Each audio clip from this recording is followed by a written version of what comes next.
Biar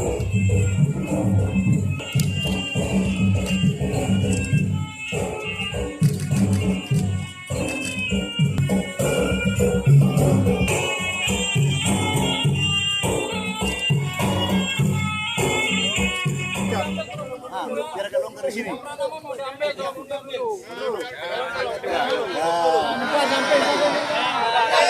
Ya, udah siap. Ayo.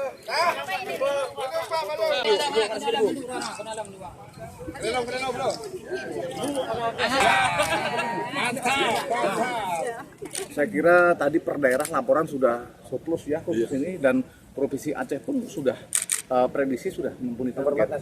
Ya, sudah nomor 4 nasional dalam rangka peningkatan hasil. Sukses, sukses. Kita berdoa terus, jangan lupa ya, dan kerja keras, semangat. Mahana to.